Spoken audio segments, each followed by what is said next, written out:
Anyway, um, so Like now that we've started into this part 3 of me just staring at my laptop, not talking to anybody, welcome back, everybody, to the Entry Hazard Podcast. This is part 3. And I kind of want to talk about the tournament coming up on the 20th. It says Collinsville, Illinois, but that really is right outside of St. Louis. There's a river right next to St. Louis, and then on the other side of St. Louis is Collinsville, Illinois. And I'm actually kind of excited to go to it. I've got everything kind of planned out except for my hotel reservations, so I should probably get on that. Whoops. Anyway, Collinsville, Illinois. It's going to be a fun time. I'm actually driving in on Friday night for the Saturday morning tournament, so I'm going to be tired as shit, and I'm going to play like garbage. But I figured I needed to go to another tournament this year instead of just Kansas City Regionals, so whatever. Anyway, last year in 2015, the St. Louis Regionals were kind of that litmus test of everybody checking to see what was going to be good. And what we found out last year was that bulky water types were really good early in 2015. So we saw a lot of Suicunes, and we saw a lot of Jellicent. We saw a couple of Zoomeril. What else did we see? Rotom Wash still. Rotom Wash. A early lot of format, Snarl. Yeah. A lot of Snarl. And a lot of Icy Wind. The Canine came around at that point. I think with Orlando that it actually made the big the come up. I think it made top 8 or some shit. Mm-hmm. It's also when Terrakion was much bigger than Landorus was. Because everybody saw, oh god, Kang's still a thing. Well, we have close combat Terrakion now, so yeah. Yeah, which that's another mod that I think can do some work in the meta, but not do work in the meta. It depends on how you play it. Just like everything else. I want to see teams from 2015 Winter Regionals. Thank you, Bravarius. Thank you. Let's see. Aaron Trailer. Minimize. Won it with Kang.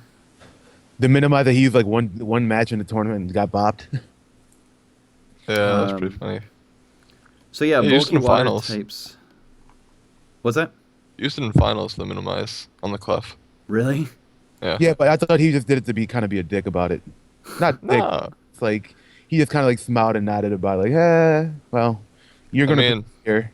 If I'm gonna hit Minimize and then hit follow me and you're not gonna hit me, you're not it worked. It worked. It was a early meta call. It was cool. Yeah.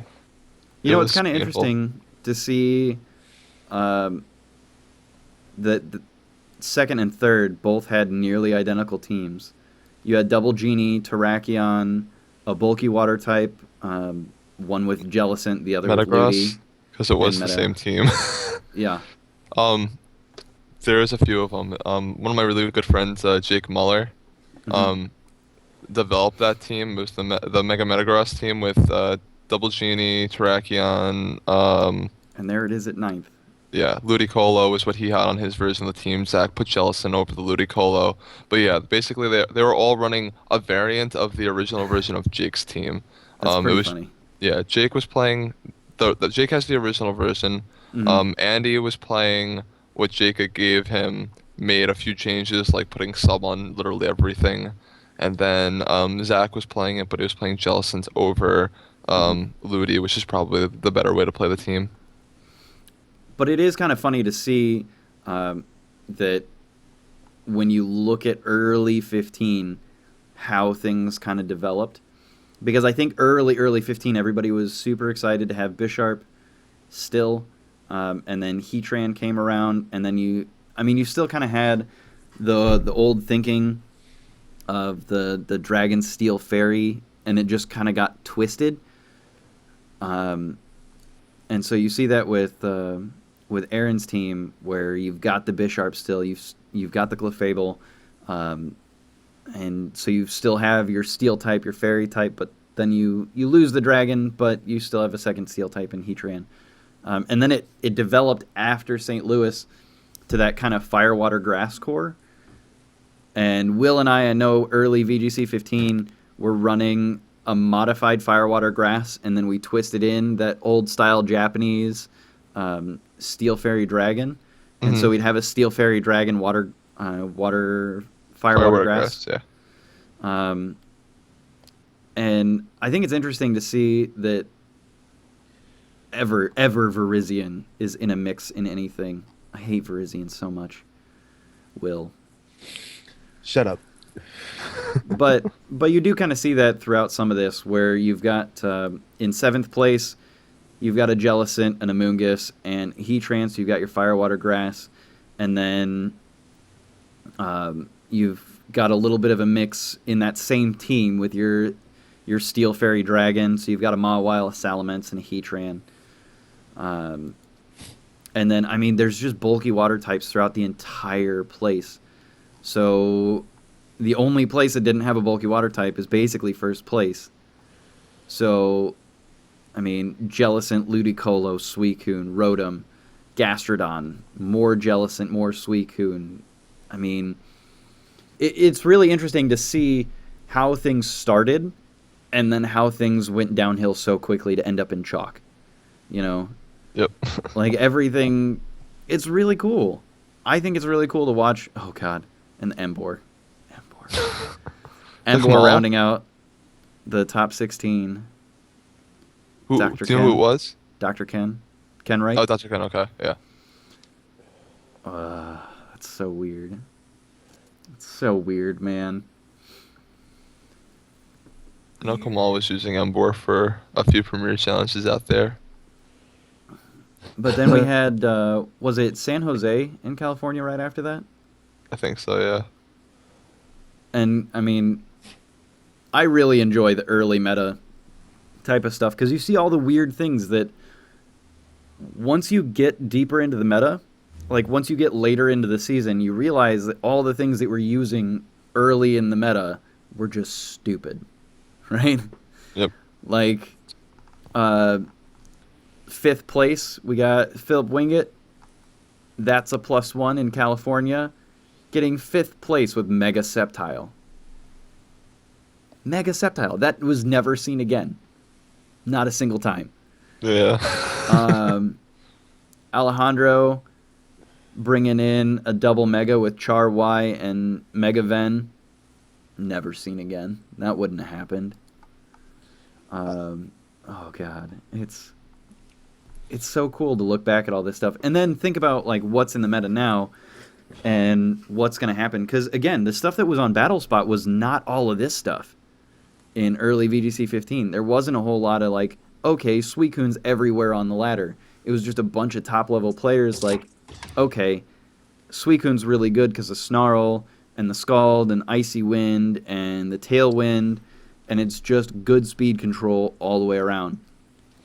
And then Lando with the Intimidates, almost everybody was bringing in some sort of Intimidate still, whether it was a Salamence, whether it was Lando, or trying to counter Intimidates with Bisharp, because Intimidate was so popular.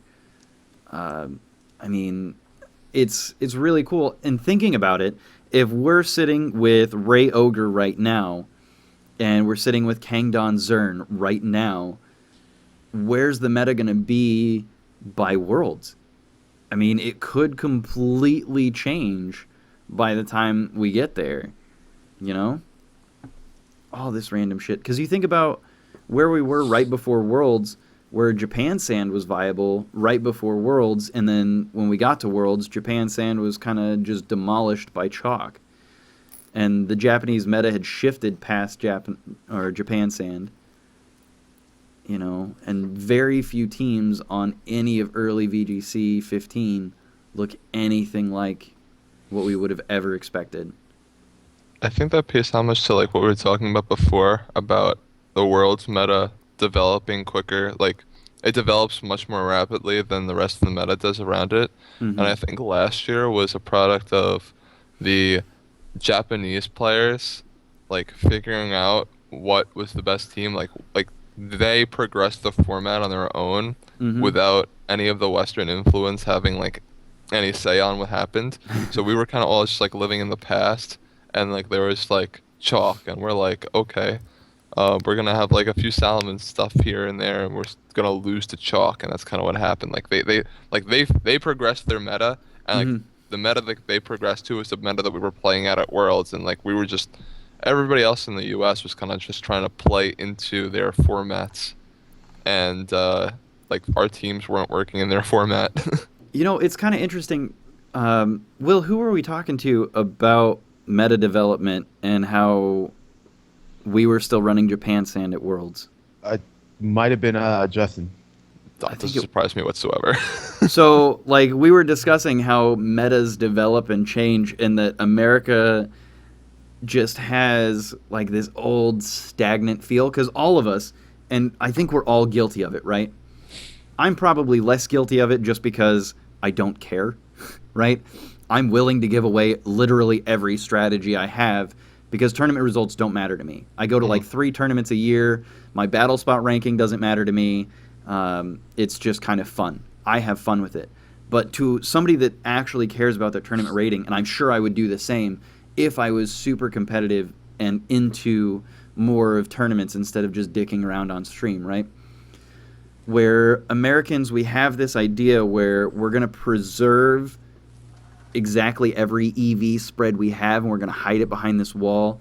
I mean, Wolfie Glick, he was on a video with Jay Flynn, and they were doing VGC stuff, and he had a Scrafty. He was willing to give out everything else, but his Scrafty spread was proprietary. They cut the video so that he could give out his spread of Scrafty to Jay Flynn and nobody else. So they were on Showdown, and nobody got to see it. And I think here we're really tight about what we want to keep to ourselves because we think that, like, oh, I've struck gold. Nobody's going to know this. Nobody's going to see this. And we're just going to take it, and it's hit or miss all the time. And I think, and I mean, this is something that Justin was saying where it's like, okay, that stagnates some of our team building, stagnates some of our meta development, where we've got these small communities where it's going to be like me and Will building teams together on Twitch in front of all 10 viewers that are hanging out with us. And so it's like 12 people that know about this, you know?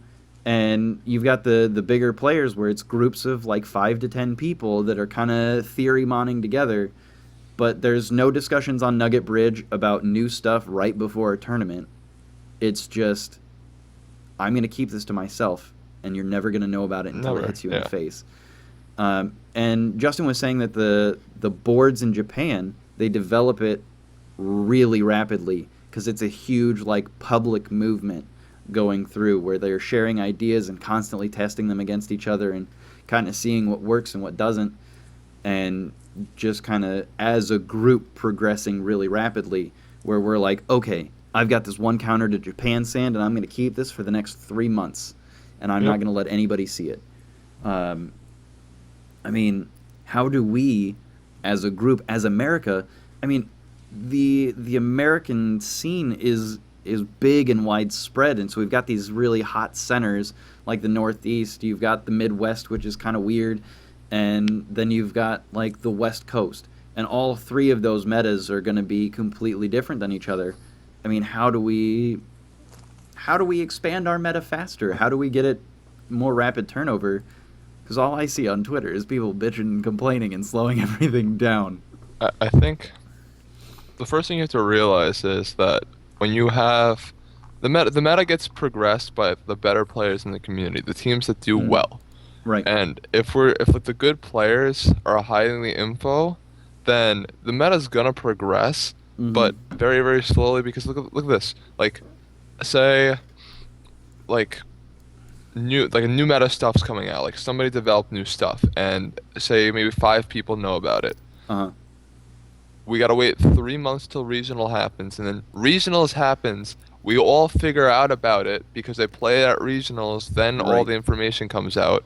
Now that's when everybody starts to move and say, "Oh, this is good. Let's start playing this." When in reality, it's been around for 3 months, and it's like it's already probably gonna be starting to phase out.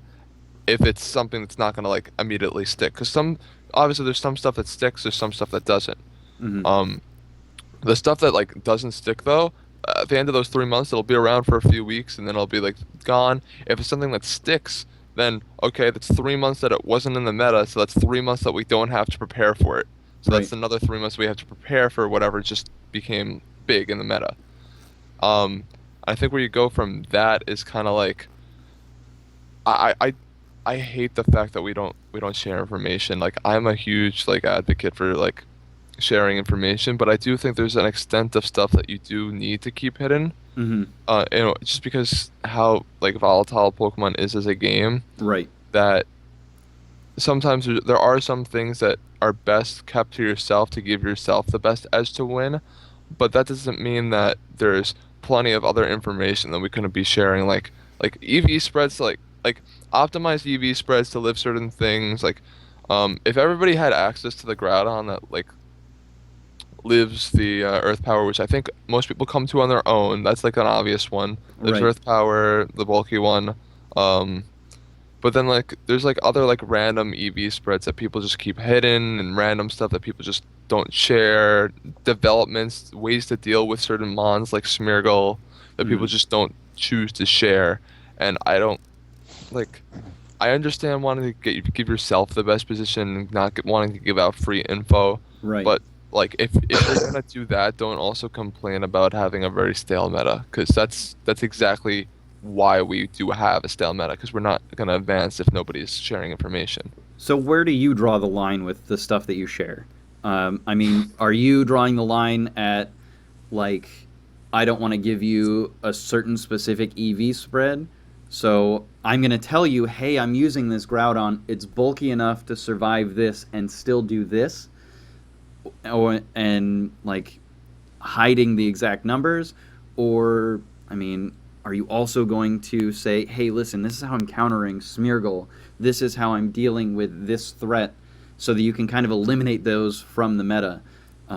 Because I think you're right that EV spreads to a certain point being a little bit proprietary is kind of okay. If I understand that's what you're getting at. But I mean, are you willing to share some of your other counters to things that are fairly common so that you can kind of eliminate those from further tournaments? I'm trying to have a hard time like finding an example in this format to do it, but like Mm-hmm. I think a really really good example. Um, if you remember my Lancaster team, so I didn't like share too much of the information on my Lancaster team before like regionals, Okay. but if I was to be asked about it, I would probably share most of the information on it. There would have been, thinking back, three things I would have kept hidden on my team. Okay. I had the team of Kangaskhan, Thundurus, Togekiss, Azumarill, Aegislash, Arcanine. Okay. Um, I would have kept the Nasty Plot hidden on Thundurus just because it relies on people like not knowing what it is to get the full value out of it, Right. which is something I'm fine keeping hidden. And then the speed numbers on Aegislash and Azumarill, because I'm somebody that creeps a lot on speed, and like the reason why like I play how I did with the team is because I always assumed my Aegislash and my Azumarill were going to be faster than others that I ran into. And if I share that information, then I have to completely change how I play. That being said, other stuff on the team though, um, everything else, like I have no problem. Like it's all like general information stuff, and Mm-hmm. then as to why you use certain things, you can go into like why I run sub on Aegislash rather than the wide guard variants, Okay. why I have C a choice band on Arcanine instead of like the bulkier Will-O-Wisp variant, or maybe a Life Orb, stuff like that. Like that stuff I could easily see myself sharing info. Like the nasty plot and the speed number though, they change completely how I play the team, because if the information's it's basically you play the team Mm-hmm. based on how much information you know the opponent knows. Right. That makes sense. Will, how about you? What would you be willing to share about your teams? I mean, not your Granville team. I don't care about that team because that's not particularly important. What sort of information would you feel a little nervous giving up? I don't feel nervous about giving anything out because generally, like right, especially like right now, it's all like 252, 252 spreads. A lot of things are, and it's neither Early here. meta. Yeah, and like even like half the shit, like I'll like because we like to sit around and fuck around on damage calc and like, Mm-hmm. all right, well this could survive this and this could survive this, and if I got this up, I could outspeed this, and that's kind of the way I see it. Right. But like, I don't ever know my fucking numbers. Like, I honest to God don't, unless I take it to like showdown and look at the actual like numbers. But like, I remember I told Matt Hazen like on our way down to Maryland, the first tournament they had down there for Mm-hmm. the format. I told him everything on my fucking team, and he just like looked like, I don't know. It became like that was like I ran an own tempo Smeargle, and he just looked at me like he brought everything to counter Smeargle, and it was like I didn't even bring it, and I bodied the shit. I 4-0'd him like so. So Shady's got a question real quick for Tommy. Shady's wondering if you would use Frisk in rounds of Swiss to try and gain some knowledge on items and things like that.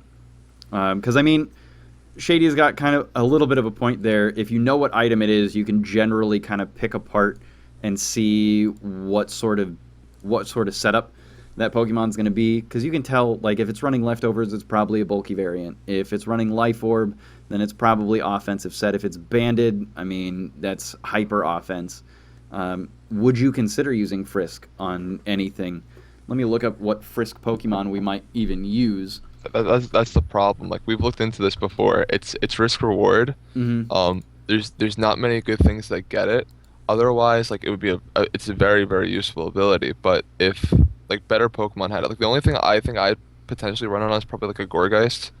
Because it is probably a decent setter, especially if you just like run it next to like in this format you can run it next to Kyogre. Mm-hmm.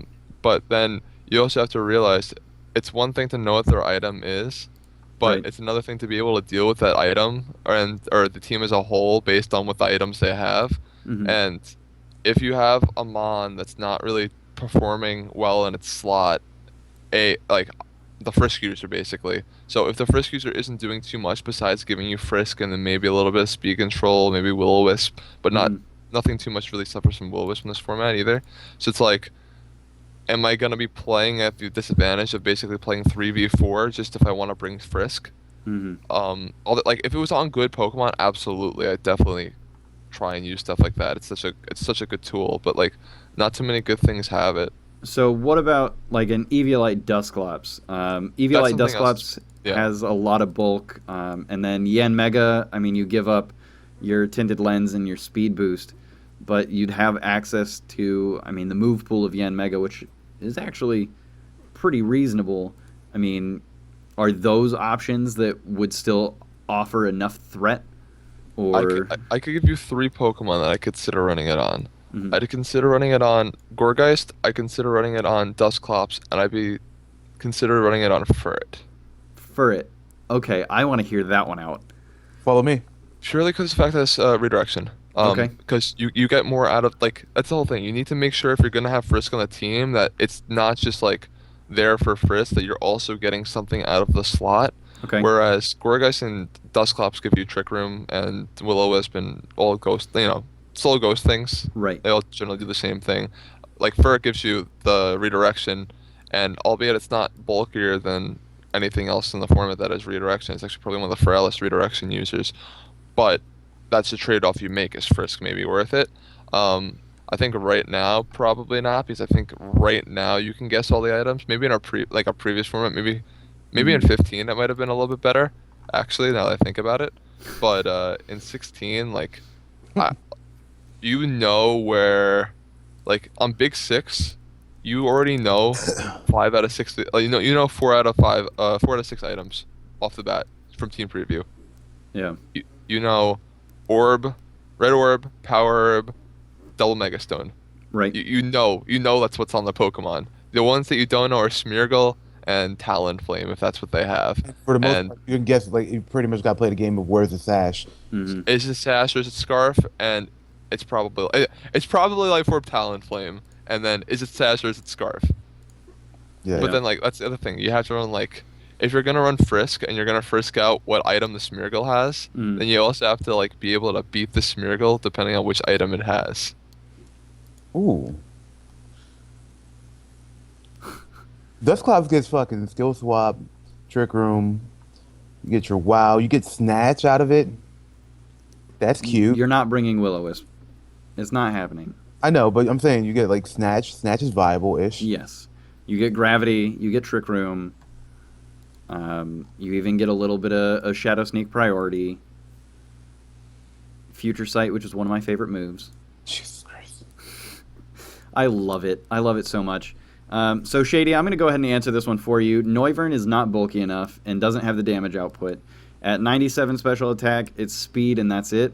So having Frisk is not worth it on Noivern because it's too frail and not enough damage output, even with a Life Orb or Specs. I mean, Specs is just... You're limiting yourself to Draco Meteor, and that's too easy to bring in a Fairy on you. I'm gonna contradict you actually. Really? You don't... So, I think I don't think it's necessarily good, but I think it could be worth testing potentially on Ray Ogre. Okay. What's its speed? It's 123.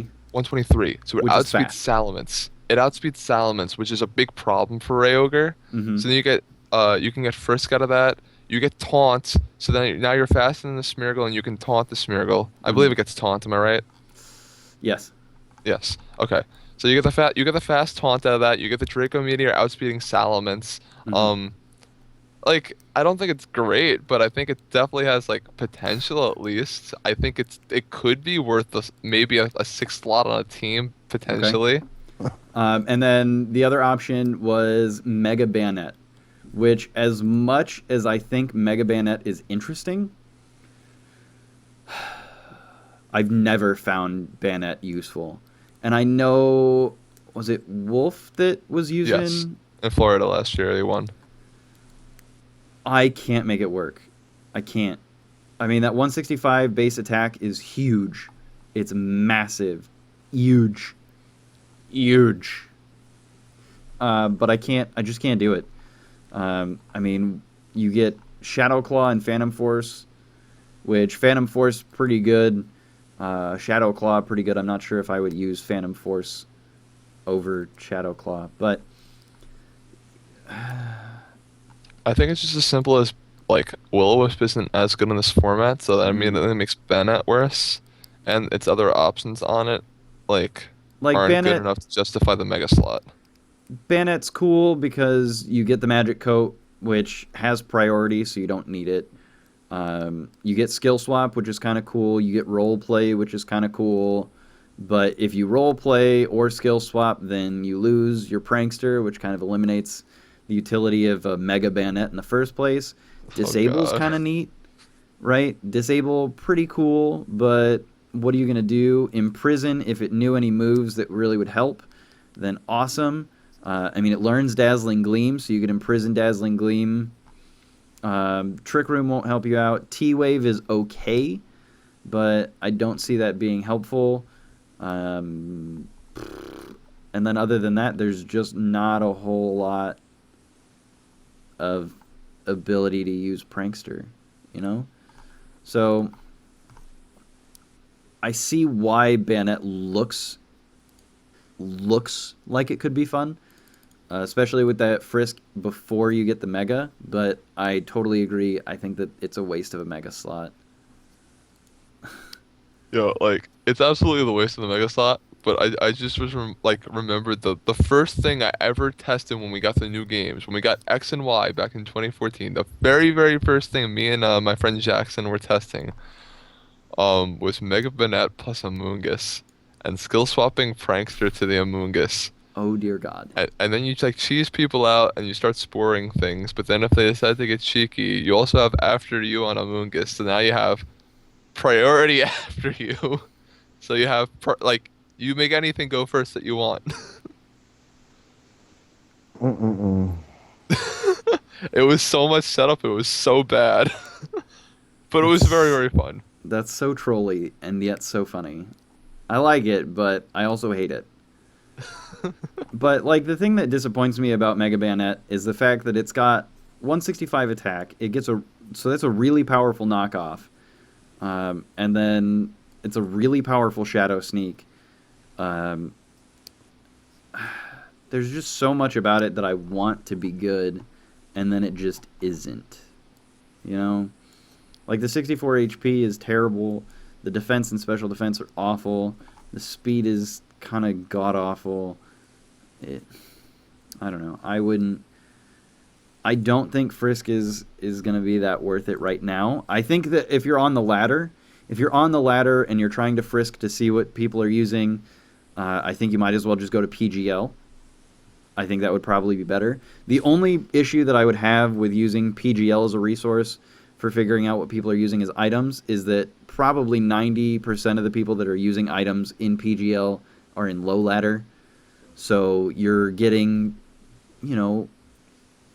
a lot of low ladder item usage that you can't sort through. So you can't tell if that 1700 from Japan that you just faced is the one that's using, that Life Orb Talonflame, or if they're using the Leftovers Talonflame or the Focus Sash Talonflame or whatever. Choice band. Yeah, the Choice Band Taunt Tailwind Talonflame. So I can see why you would want to use Frisk, especially if you're trying to scout out the higher ladder, but especially in a tournament. In a tournament, I think that information is probably more viable than anywhere else, but I think that you'd be sacrificing so much since you can't change your team out once you make top cut. I think that you'd be struggling a little bit. So, I don't know. I don't know if that helps. But looking back at St. Louis, what kind of things are you looking for going forward? Are you expecting to see basically the same meta that we've already got? Are you expecting things to change up? Are we going to just see Kangdanzer and Rayogre? Are those just going to be the archetypes? Or are we going to see something shift kind of like we did in 2015 where people were just like, you know what? Fuck it. Let's just bring whatever we can. What do you kind of expect for us to see at our tournament in 2 weeks? You're gonna see Don. You're gonna see Zern together. You're gonna see double primal. I think that's something that's underrated that people are gonna be using. But you're gonna see that as well. Underrated? You think that's underrated? A double primal? Yes. Oh my god, it's so trash. Double what primal? What are you doing? No, it's Dude, awful. It's really good. No. It's really good. No. Will's like, draw me like one of your French women. No. I think double primal. Rayogre. Will loves double primal. Will loves double primal. Why do you love double primal, Will? I see that there's you could have so many different modes. That's the thing I like about it. Like, you could have your rain, you could have your thing, you could have a freaking Ludi, you could have a freaking Tornadus, you could have so much different crap on the team. Like, it opens it up. And that's just personal opinion, though. You know what I mean? It's so bad. You get arguably the two best Pokemon in the format, and you're allowed to use them on the same team. And as long as you're not a complete idiot when doing weather things and water and rain and water and sun and stuff like that, and know how to play with if you know how to play with your weather correctly, I think the team is really, really good. I just don't agree. Both things are just so bulky and so powerful. They are, but nothing else in the format has that kind of bulk and power. Xerneas? No. Xerneas has amazing bulk. What is that, 124 HP? It's ridiculous. It's 131. It's so much. It's so bulky. 126. It's 126 and 131 for both attacks. You can run Peachy Blade along with Origin Pulse. Have Origin Pulse out and have your Peachy just being oh, just kills it. You know what Xerneas doesn't hit that hard though? Both primals. Yeah. Every Xerneas that I've run has Grass Knot. To run double primal can. Okay. Whatever the hell you want. It's because I wish that it was a grass type, okay? Alright, hold on. I want to damage calc this real quick. Damage calculator. We're going to go to Pokemon Showdown, and we are going to see Xerneas, Uber Geomancy. If you were part grass, how would that change Groudon? Let's do the Rock Polish. So we've got an offensive set. We'll get rid of your special defense because I don't think VGC is using a whole lot of special defense in Groudon right now. Not yet. I think they should be. All right, so let's get rid of Geomancy because that doesn't give us a damage calc. Anyway, so Primal Groudon, let's do level 50. Level 50. Grass Knot, stab Grass Knot against Primal Groudon without the Geo boost, 66 to 78 if it was a grass type. Could you imagine? And then you bring out Evital and you make it a Life Orb. Life Orb Evital. And that Oblivion Wing has a chance to Oko. I gotta go to the grocery store. It should have been a grass type. How many times have I said that it should have been a grass type? Should have been a grass type. Also, Shady, Licky Licky.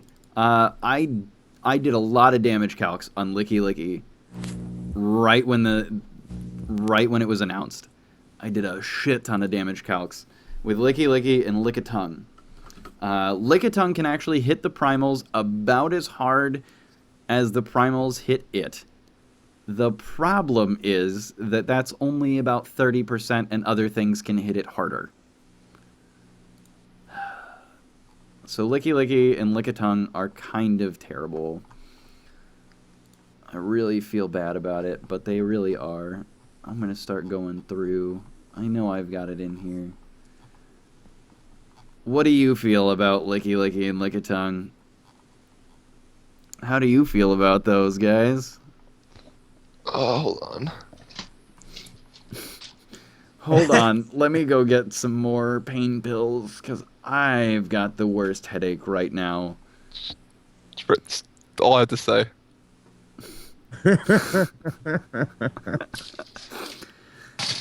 All right, so Lickitung as Eviolite.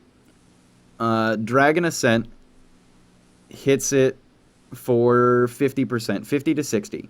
Ice Beam hits a Mega Ray, and I think this was without the drop in special defense from the DA. Ice Beam hits it for 50 to 60. Primal Kyogre with an O-Pulse hits it for 32% to 38%. Power Whip for 37 to 43.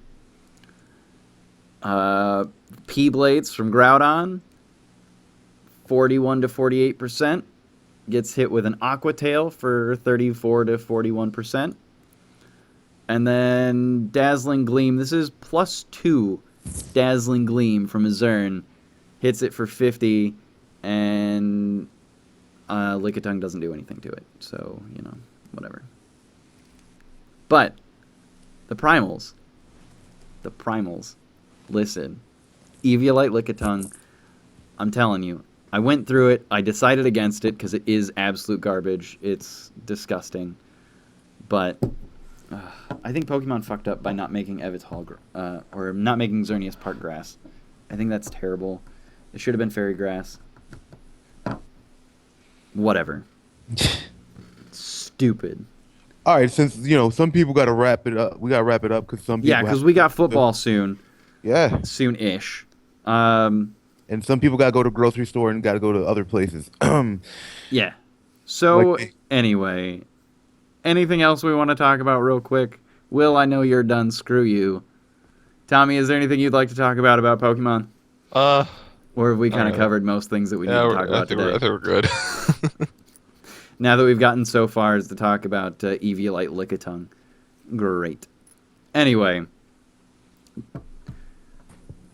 let's start with our guest. Tommy, shout-outs, special mentions. Promote your shit. Yo, shout out to the Great for making all of my teams. He's my absolute slave. Shout out to Grayson, who's winning a PC today. So yeah, that's about it. Check me out on Twitter. Check me out on Twitch at Team MVGC for both of those. So yeah, that's where you can find me in the next few weeks. All right, and one thing I want to have you discuss real quick, since we're having you promote stuff. I'm noticing a lot more VGC on Twitch. What's going on with Yes. that? Talk to us I about th- that real quick. I think a lot of us have kind of realized that we've been like saying, "Oh yeah, we need more VGC on Twitch, and like we need more people streaming like consistently and on schedules and stuff like that." And we all kind of realized that we're all just saying we need more of that, and then none of us are actually doing that. So I think a bunch of us, mainly the three that have really started up in the last like few weeks, have been me, Tom, and me, the Great, Tom Hull, and then Gabby to JTK. Hmm. And we've all been trying to get as much as we can, get on as much as we can, keep a pretty consistent schedule, that kind of stuff, just to make sure that we do have more than just. I think the only people I've seen like Avos and Paco, and like nobody else would be streaming at all. Yeah. And I just don't get that because we've all been like saying like, oh yeah, let's stream, and then nobody's doing it. So Mhm. just trying to just take advantage of that and trying to hop out before everybody else is, or well, nobody else is doing it rather. Hmm. And so I know that that you're trying to have a more regular schedule. What days are you trying to stream these days? I definitely stream every Tuesday, every Thursday. Hmm. I don't have a third day dedicated yet because I like to stream on the weekends, Saturday, Sunday. But since we always have premiere challenges on Saturday, Sunday, Hmm. I'm not gonna ever a dedicated day to the weekend just because it's always gonna be changing. But I will be streaming at least 3 times a week. So definitely Tuesday, Thursday, and then you have to look out for whatever the third day is. It's likely gonna be Friday or Saturday most of the time. And are you highlighting things and putting anything on YouTube? I do will in the future. Okay. It will be on I have a Team MVGC YouTube channel as well with nothing Nice. on it yet currently, but I do have some highlights saved onto Twitch, which will be going over there as soon as I get some other content to put onto YouTube with it at the same time. So I'll be getting that rolling out shortly. Awesome. Awesome. And I know, God, who else was out there? I was going to say somebody else's name that I know is, James Beck. James Beck Beck, is yes. starting to stream more because he's got his sponsorship. And I think that sponsorship starts looking really good for the Pokemon community now that we've got more companies that are starting to look at Pokemon. The more companies that look at Pokemon, the more companies that sponsors Pokemon players, the more companies are going to start thinking that there's more money in Pokemon for them too, which brings a little bit more viewership to Pokemon.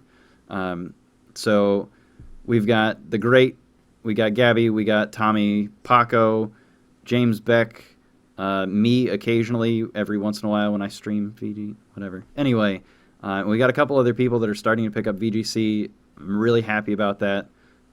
So it's looking really good. Anything else that you'd like to talk about? Anything else that you'd like to mention as far as digital media, social media, anything like that? No, that's about it. Just see me in Florida or wherever I might end up. I might be in St. Louis, might be in Virginia. I'm not sure yet. Don't feel don't be afraid to say hi to me. I don't bite.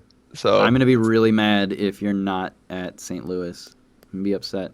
yo, if I'm not there, I just complain to Indiana to send me my acceptance letter so I can actually like get it down there. Yeah. All right, Will, how about you? You got any shout outs? Shout out to my mom. I love your mom. She's Shout out to amazing. Will's mom. Yes. God. And that's really it. Go team with the guy on throwing the football. Yeah, I hope they win. Sports ball team. Who are you guys rooting for in the Super Bowl?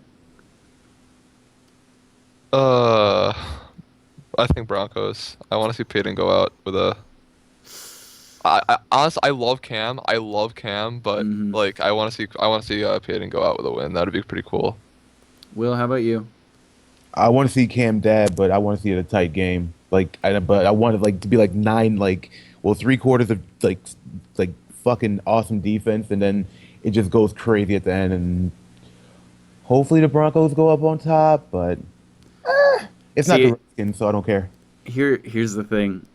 I remember all the years that the Panthers were such garbage that I really just want them to win. That's really it. Like, I don't care about the Broncos. The Broncos have been good for a while now. They've had their time in the sun. I don't care about them anymore. They really don't matter to me. The Broncos started getting good when they got the Jesus guy. What was his name? Tebow. Tebow. Yeah. Like, Tebow brought the Broncos back from the brink of extinction. Like, they were doing terrible before they brought Tebow in. And then Tebow kind of resurrected the Broncos, and the Broncos, like I was working in Colorado when Tebow started playing for them, and like Broncos fans actually cared and started showing back up to games and stuff. And then they replaced Tebow, and now I just don't care. I wasn't even a Tebow fan, but I thought he was good, good and good for the team, and then they just threw him completely into the trash, and I thought that was kind of shitty. So I think that the Broncos have had their fun in the sun, and I think it's time for the Panthers to come back, and then I think next we need like the Browns or something, but the Browns have never been good. We're gonna be here for a while if we're waiting for the Browns. Yeah, they're Yeah. The Browns were good when they left and became the Ravens, and then they wanted the new Browns. Cleveland is just a terrible place for football. Sports. It's awful. No, the Cavs. That's about it. Anyway. Well, Ron can actually win one. Ooh. Ooh. Before this becomes the Sports Hazard podcast, let's get out of here. I'm DKG's Avos. You can find me on Twitter, Twitch, YouTube. It's all Avos5 everywhere. I got really lucky. I've got a really rare name. Awesome.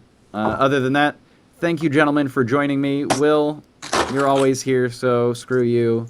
Tommy, thank you so much for joining us. It was a pleasure having you. But with that, everybody have a great time watching the Super Bowl. Have a great day. Goodbye, everybody.